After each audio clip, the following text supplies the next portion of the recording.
கள்ளக்குறிச்சியில் அதிகபட்சமாக 26.58, திண்டுக்கல்லில் 26.34, நாமக்கல்லில் 26.07% வாக்குகள் பதிவாகியுள்ளன. கரூரில் 26.07, சேலத்தில் 25.97% வாக்குகள் பதிவாகி உள்ளன. இதே போல விழுப்புரத்தில் 25.69, ஆரணியில் 25.53, திருப்பூரில் 25.54, கிருஷ்ணகிரியில் 12.18, கோவையில் 23.13.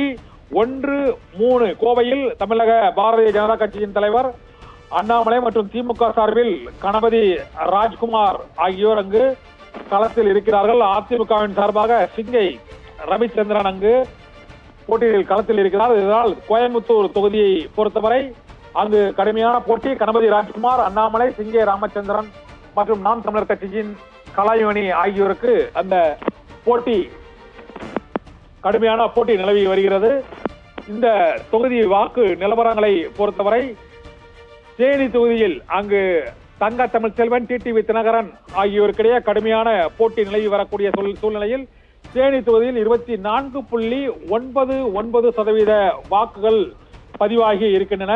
தேனி தொகுதியில், விருதுநகர் தொகுதியில் 25.39% வாக்குகள் அங்கு விருதுநகர் தொகுதியில் பதிவாகி இருக்கின்றன. தேனி தொகுதியை பொறுத்தவரை அங்கு அதிமுகவின் சார்பாக நாராயணசாமியும், நாம் தமிழர் கட்சியின் சார்பாக மதன் பாலும், திமுகவின் சார்பாக தங்க தமிழ்ச்செல்வனும் மற்றும் அமமுகவின் சார்பாக டிடிவி தினகரனும் அங்கு போட்டியிடுகிறார்கள். தேனி தொகுதியை பொறுத்தவரை 24.99% வாக்குகள் பதிவாகி இருக்கின்றன.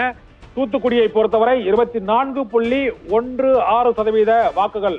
தூத்துக்குடி தொகுதியை பொறுத்தவரை 24.16% வாக்குகள் தூத்துக்குடி தொகுதியில் பதிவாகி இருக்கின்றன. நெல்லையில் 23.78% வாக்குகளும், குமரியில் 24.68% வாக்குகளும் பதிவாகி இருக்கின்றன. தமிழகத்தில் 11 மணி நிலவரப்படி 24.37%, அதாவது சுமார் 25% வாக்குகள் இதுவரை பதிவாகி இருக்கின்றன. ரிதி.